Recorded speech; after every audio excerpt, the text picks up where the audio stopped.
Hey everybody, back at you with another card tonight. This is Brad Linder hanging out with you for Creating Comics, and we've got The Crow. So, um, bear with me real quick while I share this over with the page, and we're going to knock this out. I'm going to be grayscaling this one and keeping it fairly simple, but I've got quite a bit of stuff going into it. Bear with me here a second. The channel's working, but Facebook was fighting me there for about a split second. So now we've got it over so everybody can see it. And again, this is going to be The Crow. Hey, Noel. Glad you made it, buddy. I'm going to be working with the drawer here right in front of my desk because, or actually underneath, because I've got so much stuff going into this one. Going to be doing a lot of lighter tones in the back because of the fire set and things like that. And, you know, the skyline and all that is going on. And then we've got the Crow itself, and then we've got the character Eric Draven as well. So I'm going to be pulling these at random, but we're going to be starting out with a really cool muted Cool 3, which is a C3, a cool tone. And I've got some eraser dust there, but that's okay. And I'm going to go ahead and tone in these buildings because I want this to be a light contrast. Okay, so I'm going to have it with the buildings first, and then we're going to in a flat tone, and then I'm going to come in and use some different variations for popping up Eric and the Crow to the side there that's on his shoulder. So I want to bring all this in and kind of wash this up a little bit. So we have the background here burning in the night sky. We're going to come in with this nice cool 3 to bring up a medium muted background color so it pops out. And then we're going to go in with different variations. I'm going to be using neutrals, cools, warms, and toners on this one. So it's going to be a pretty heavy variation. So I like using different things when I gray tone these things, and I don't hold back on them. So I don't hesitate with that. So if you've seen these before, where I like to use these gray tones, they really pop. Going to be using toner 3 in the background. It's going to have a little bit of a darker, richer gray to it. And I'm going to be using this behind the clouds here and behind the flames as the actual night sky. And I don't want to make that darker than Eric because most people like to go in and gray tone this stuff. They gray tone their backgrounds darker than the characters in the foregrounds, and they think that makes it pop. But the way the eye works, the human eye works in a different way, and it reverts that. So you put a little bit lighter stuff in the background, and it'll make this look a little richer and more vibrant up front. And a lot of people will disagree with that, and I'm okay with that. If that's the way you want to go with it, that's fine. But for me, I want the character to stand out, so I'm muting the background and making that pop. Okay? That's a personal choice, but whatever, you know, it's just a sketch card. It's not, you know, the end of the world or anything like that. But I still like to make these muted in variations so that they show up. But overall, you get a really smooth look to the character in the foreground. And the sharper the color, the more the eye is going to trigger. Because that's why I'm going with so broad an option on this one, and I'm pushing it out that way. And that little line right there is a little bit of cloud right behind the edge of that building, so that's the reason why I'm leaving that open. That's going to be a different color. So, but anyway, I'm in a really artistic mood tonight. Got a lot of cool stuff coming up and a lot of work done on the websites and stuff today, so I'm very happy with that. And then got to see the new Tomb Raider this afternoon, which I didn't expect it to be as long as it was. Hey, Jimmy. And Victor made it too. Awesome. Haven't seen Victor in a while. Now I'm going to come in with this T1 on this cloud work because I want it to be super light and be a faux white kind of thing going on. But I'm still going to mute it because it's the night sky, so I still want it to be solid in this case. So that's what we're going with here. And when I do this, it's going to dry up and look really cool in contrast to that darker night sky behind it. And the reason you want to have a darker night sky when this thing's going on, normally people like to highlight this stuff down about here, about a third of the way down, to make the the light hit the atmosphere and whatnot. But in this case, I don't want it to do that. I want it to be, like I said, still very muted. Because I'm going to come back in with a little bit darker tone up high later to give that effect without drowning it out, okay? So we're going to get there, but I'm just base coating everything right now to get it all laid out so we can start to see this come to life within our time restraints here, because it's getting close to the midnight hour and I want to make sure that everything's done, but I want to nail this really quick, get that nice and smooth there, get this side nice and smooth as well. I'll come back up to this top edge, don't want to go over that glass. So I really dig this, and I like the way this is all coming together fairly quickly. See, it's already starting to take shape the way it's drying. It's giving the different depths and layers throughout, and that's what we want. So now I am going to do the fire, and I'm looking for no, yes, okay. I want to go with a neutral. I'm going to go with this neutral 1 here, and I'm going to do the fire, so it'll be a little bit lighter. And that's okay that it got on the crow's head. He's going to be dark gray anyway, so that's not going to worry us at all. But we're going to get this fire knocked out. And some people would say to leave white in there because it's grayscale, leave white in it.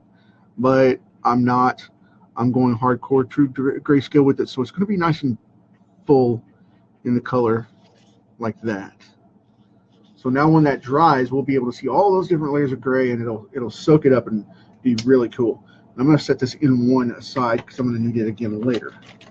And now I have, where are you? Come here. I am going with a very cool looking T8 on this one. Yep, there it is. Cool. Now this is almost true black. Okay. I'm going to go in with this very cool gray here. It's a T8, and it'll dry dark, but it won't dry so dark that it'll wipe out the line work.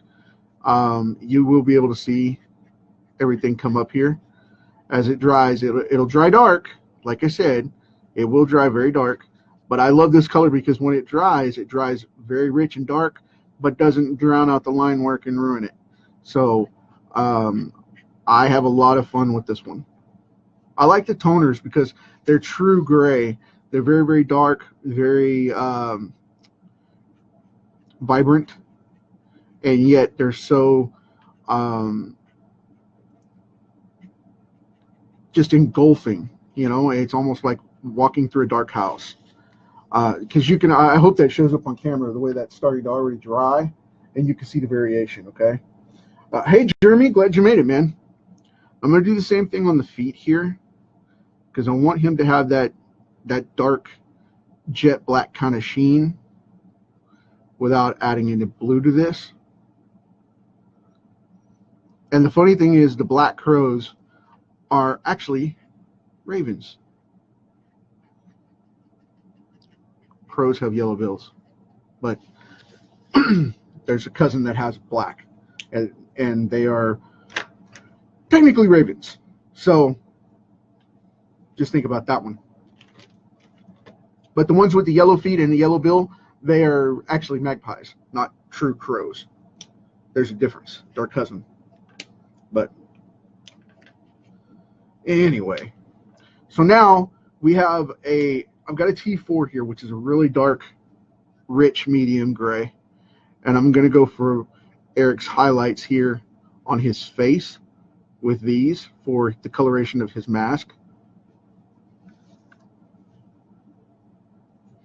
And I want to give it that glossy makeup shine. So that's the reason why we're going so light. And there we have that. Very cool. Got to get the spot right under his eye here. But I'm also going to do the base tone of his shirt the same gray, because I want to have it show up as black, but not true black. So I've shown this technique before. In comic books, we color with grays sometimes, and they represent black as a highlight version of it, so you can see it. Because if you do hardcore black, you know, black is black. You can't see it because there's no light coming through it. So it depends on the variation of what lighting you need for it to show. So you have to show it up as gray. And that's just a little tip for anybody coloring comics or drawing comics. Keep that in consideration. You have to have light sources where light sources don't necessarily exist to make them happen. So think about that one. Now I'm going to go in here with a toner. That's not it. I've got to pick through here for a lighter toner. And I want to go with a T5 here.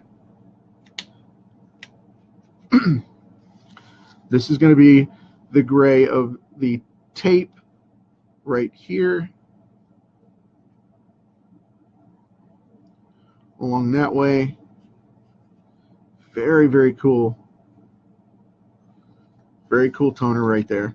And then I'm going to go up here and start hitting that jacket. And a lot of people would freak out about this because it's, you know, they would again scream, well, it's not black, it's not black. Well, I don't want it to be black because then you can't see it, okay? And like I said, you can't see it if you color it out. So, and I will come in with a little bit darker shading over this once it sets. But right now I just want to get this base coat in here so we can have this match up and dry so we can go through the variations. And boom, done deal right there. Very cool. I'm going to go very carefully right over this. Hopefully I won't hit into that highlight. And that's another thing. I'm not afraid to ink in my highlights either. If it runs over, it runs over, because the light's going to reflect differently anyway, and it's not a true highlight. So, you know, like that right there, I just dabbed it so you guys can see. You know, that doesn't really scare me if it dabs over and hits into it, because, you know, it's going to show no matter what. And that just shows that it's transparent as the highlight, you know. That's a good thing, because then it shows some of the fabric break. And if it does, you know, like those tips right there, no biggie. Just keep on trucking if it goes over, because it's supposed to be a highlight. So it's going to have thin edges and show out. And that's the way it's supposed to do. And I mean, I could have gone in with a white pen later and, you know, made this look like polished leather and gone over it that way. But I didn't want to do that, because it just didn't feel right to me. I wanted to do this one all the way here and line it out. I don't want to become dependent on that white pen, because so many guys have, and it's like white out everything, white trim everything, white line everything, and it's just, it's a cool effect, but it gets old. I want to do the skill that I know best, which is just true color, and go for that. And that's okay. That's a stylized choice. So, as artists, we have the privilege of doing that. So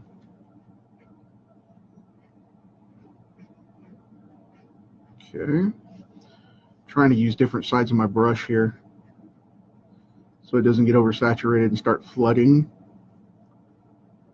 running out all over the place. That would be a bummer.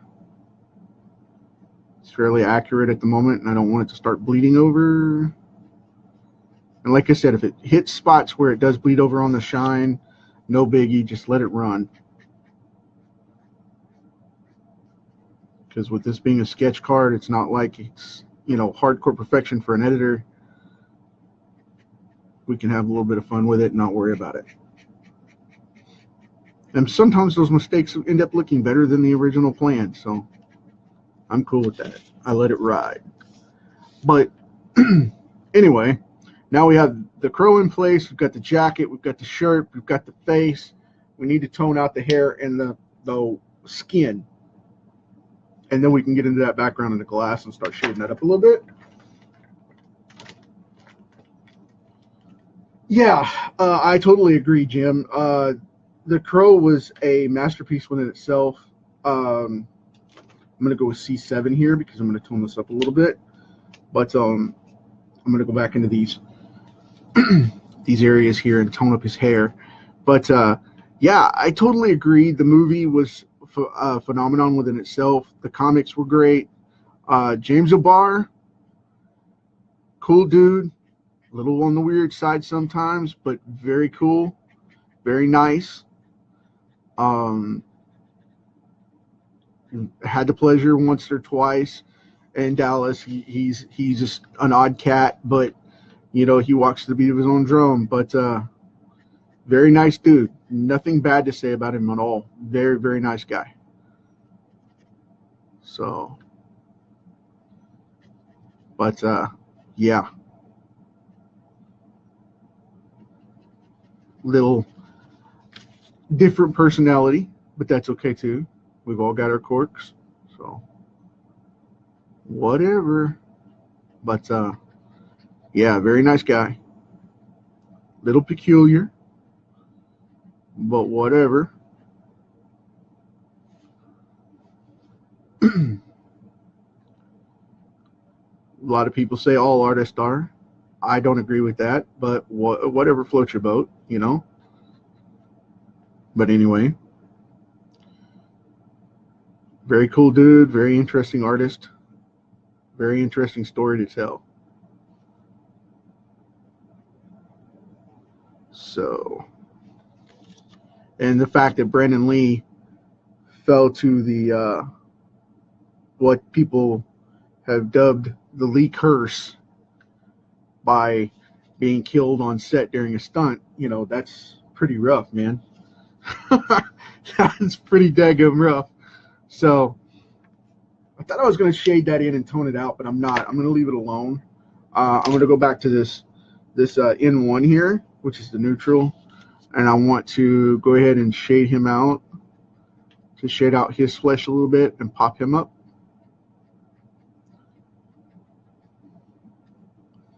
There we go. Cool deal. I might go back and darken this in though, because the makeup looks a little light now that it's dried. Okay. Put the shadows under the eyes here, under the eyelids, or brow, as it were. Sink those in a little bit. Give it a little charisma. Shadow under the hair just a little, to show that weight. Catch that shadow on the hair just a little bit on the cheek. Catch that mandible. Catch the neck. Just a little bit. Catch the bottom of that infamous Brandon Lee chin, which he got from his mom. Got his dad's cheekbones, but he got his mom's eyes and his mom's chin. Looks like Linda. So we've got that going on. Now we're going to come in with a wonderful, wonderful rich color, which I love, which is a C6. And this is an awkward kind of fluid gray that dries really well for wood surface type of simulation. For some reason, I just really dig that color as a surface color, especially when I'm doing gray tones like this. It comes out just really cool. Now, okay, got that going on. And I'm going to go in with an N4 as a medium trim color.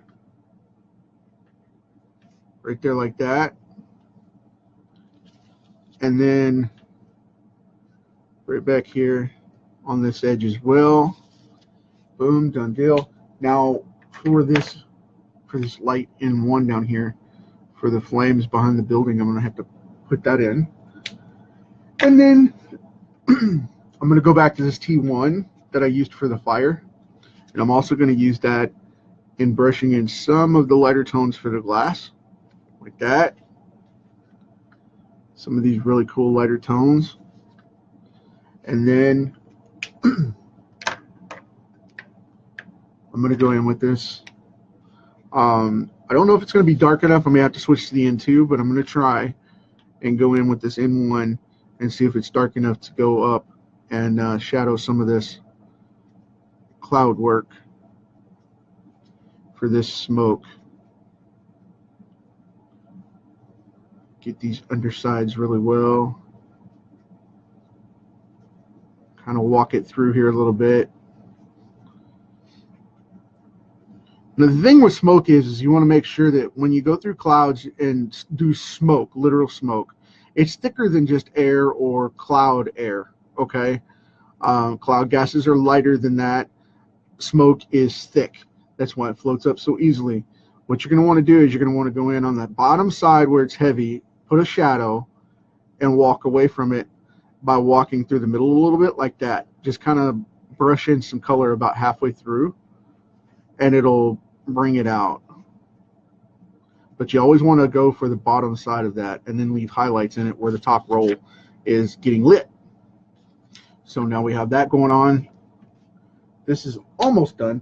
Now I'm going to take an N2. I'm going to see if I've got it here. I'm going to go up one and go in here and hit these darker spots on the skin just a little bit in certain places, like nicking the inside of the nose here, the arch of the nose, and the arch of the brow, and up under the eyes where it's a little heavier, and maybe bottom side of the nose here like that, and right at the corner of the mouth just a little bit for the lip, and then dark spots right up in here under the chin for the Adam's apple and the edge of the jaw, like that. Darkening that up just a little bit to give it a little bit stronger presence, to give him that definition. And then I'm going to go even one more step. Where is it? N3.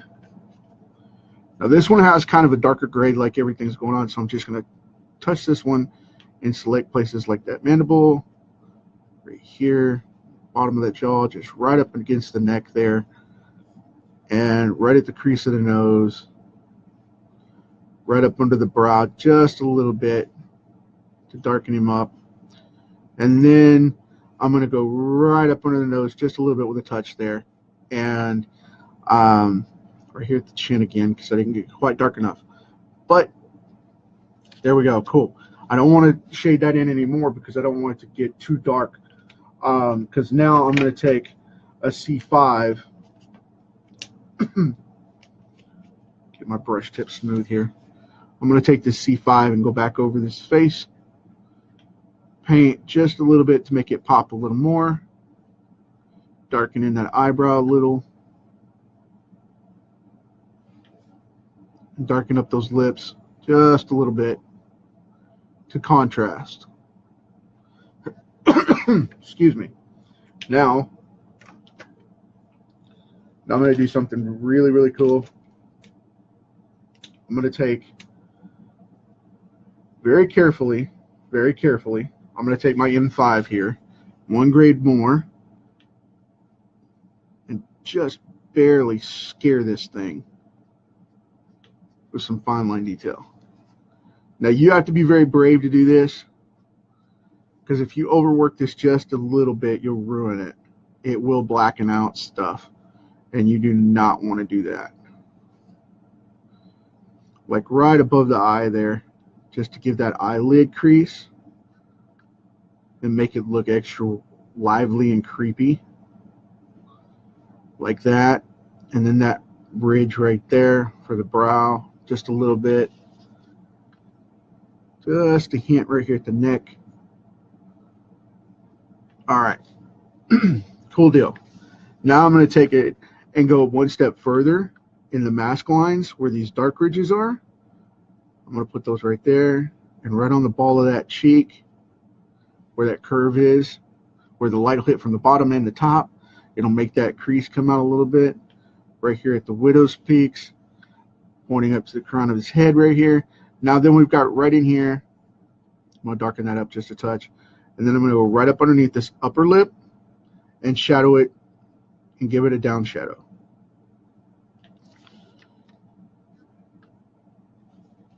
Right there. Cool deal. Now that'll make it look a little richer on top. And I'm going to take the C7 again, which is almost black, and I'm going to go over and do the same thing right up here in these key dark areas that we want to be almost black but have light to them. Just barely touching. Okay, along that ridge, right in that nostril right there, right on that upper lip, on the edge of that bottom. Cool deal. And right here under the base of the neck, or the base of the jaw actually, right there just a little bit. See, that makes that pop right up, right? Cool deal. Now here's a cool point. Going through some of this hair, I'm going to give some of it a little bit of tone here and there, just a little bit of darker stuff to bring it out. And when this dries, it'll give it kind of a natural look where it has variations of hair, because hair's not all one color. Even though it looks one color from a distance, it's not one color. If you get in there, it's 20 different colors of hair that make up, you know, a person's hair, and goes from there. Okay, so think about that when you're doing this kind of stuff. And now it'll add that kind of natural highlight to it. And then we're going to go back to this T1 and finish this out right here with the interior of these highlights. I'm going to dampen them down a little with a little bit of color so that it's not just chalky white.